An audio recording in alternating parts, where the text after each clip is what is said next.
What's up guys, John here, Blind Man Walking. I'm with Neeson, my guide dog, and today, it's been a while since I've done a video just featuring Neeson.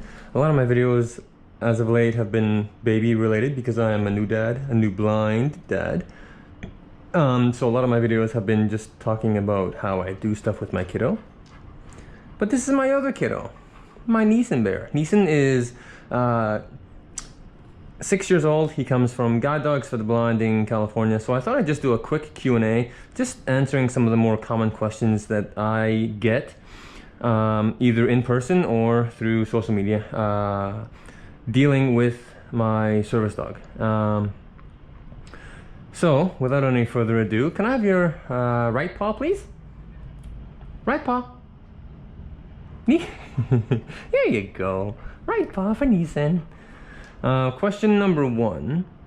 How long do guide dogs work? Guide dogs typically work, depending on longevity and other environmental factors. They'll work for maybe 6 to 8 years. Ideally, somewhere in that ballpark. I've had 3 dogs. Well, Neeson's number 3. My first dog, I retired him when he turned 8. He developed a phobia of the a fear, if you will, of the city bus. So I retired him. We weren't unable to get him over the hump, if you will.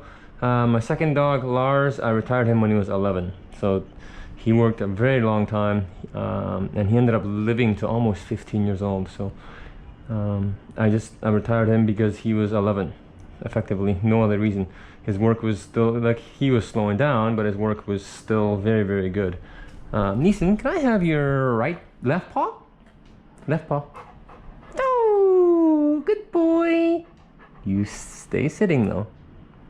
And Neeson is 6 years old, and his work is amazing. So I imagine he's got many more, knock on wood, healthy years in him. Speak. Stay. Sit. Yeah, you sit.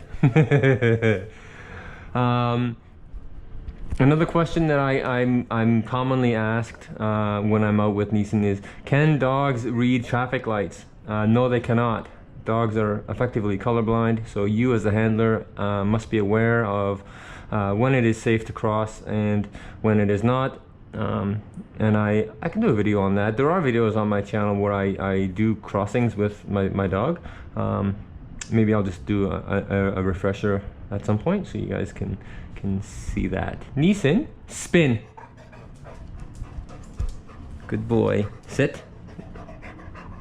Okay, but you're not exactly where I put you though, are you? Here. Come here. You're gonna spin the other way? Don't bite me, you goose. Don't bite Dad. Don't bite me. Don't bite me. Sit. Oh god.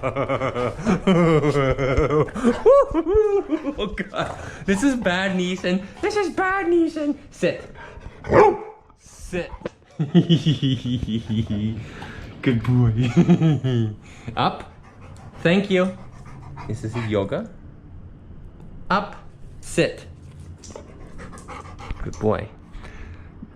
Whenever I hold my camera in my hand, instead of wearing it, he gets very, very animated. I'm not quite sure why. Another question that I get is, what other breeds of dog make good guide dogs? Labrador Retriever is the most popular breed of dog because of their temperament. They're easy to train. They are loyal, loving, great with kids, very smart. German Shepherds are another breed that have really waned in popularity when it comes to guide dog use. Golden Retrievers, very popular breed of dog. Golden Retriever Labrador crosses, so basically crossing a lab with a golden, so you get the best of both worlds with as far as breed traits, attributes. I have come across a collie many years ago. In Canada, there's a guide dog school here that train a lot of Burmese mountain dogs as well. They typically don't live as long, so I don't think they're as popular when it comes to service dog use as they could be if their lifespan was a bit longer. Yeah, so the Labrador, I've always had Labradors. I've had a yellow, a black, and now another yellow. So the yellows are winning out 2-1.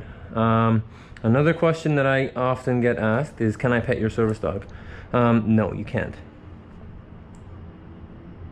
It's pretty straightforward. If the dog is working, if their harness is on, they are working, do not touch them, do not interact with them. And just because you can't pet the dog doesn't mean you can make dog sound, like baby sounds, googly eyes at the dog as well. Just act like the dog's not even there. It's very annoying when I'll be walking down the street with my dog and I'll hear from the other side of the street, "Oh, good doggy." It's very, very annoying. People think that it's okay to do that. It is not. Anything that distracts your dog from what they're doing. Oh my God, you're being bad. I told you to sit and you're making out with me. Oh, you're biting me. Oh, you're so bad. I'm gonna tell Guide Dogs for the Blind how bad you are, and they're gonna take you away. Yes, they are. Oh goodness, oh goodness. I think Neeson's just happy to have me on my own because often, come. Sit. The new normal for me is to have a kid on me or around me, and Neeson gets often he might feel a little bit neglected, so it's rare that it's just him and I here. Colleen and the kiddo are off at the park. Yeah, they are. Woo! Neeson has daddy all to himself. Speak. Yeah. Sit. Do you want to show a dog trick? Down. Bang. Oh God. Oh, this is funny. This is Neeson, like, I'm starved for daddy's attention and affection. Whoa! So this is Neeson. So Neeson's a very, very playful, disobedient dog. He's the biggest baby of all the dogs I've had. Lars, my second dog, was very aloof, very independent. Luther, my first dog, was very serious. He was clingy, but he was like a grandpa. Neeson's like a little 5-year-old baby who just thrives on being a silly goose and daddy's attention. Yeah. Hello. You good boy. You go. Hi, Neeson. Oh goodness me, he's just biting my wrist right now for those of you who can't see. Oh my God, you're being so devious. You are. Whoa, let's answer one more commonly asked guide dog question. What do you think? Can we do one more before you really lose your mind? Sit. Good boy. Are you cute? Are you cute? Yes, you are. You're the cutest doggy ever. Yeah. Can guide dogs go anywhere I go? Yes. Typically, they can.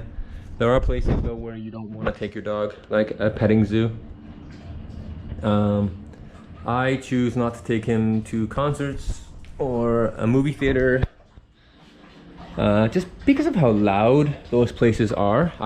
You can take your dogs to places like that. I just choose not to because I don't want my dog to have to deal with the anxiety and stress of being in places like environments like that. So no, you're being a goofball right now. I choose not to take in places like that, but you can. Yeah, so a petting zoo would be an example of somewhere where you would not want to take your dog. There are obviously animals there that will get anxious and possibly upset having a dog there, and also your dog might react in a way that you don't really want them to react in also. So just a bad idea. Yeah, so outside of a petting zoo example, Typically, anywhere the public goes or has access to, you can take your dog. Unless you live in a country where guide dogs are not recognized as guide dogs, and then in a situation like that, your options obviously become very limited where you can take your dog. I took my first dog to the Bahamas. I was on a work program, did some work in the Bahamas, and I took my first dog, Luther, to the Bahamas, and basically everywhere I went I had to explain his role in my life and my independence, and basically I had to sell it that he was a good dog and he wasn't going to disturb anybody, and that I had to have him there for my independence. And in some instances I was allowed to bring him in places, and others I was not. So yeah, it can get quite tricky when you're in an environment or a country area of the world where guide dog laws do not exist, where you have to basically go to bat for yourself. Yeah, so that's a quick video. I hope you guys enjoy the rest of your day, and I'll be back with more baby content in the very, very near future. Bye bye.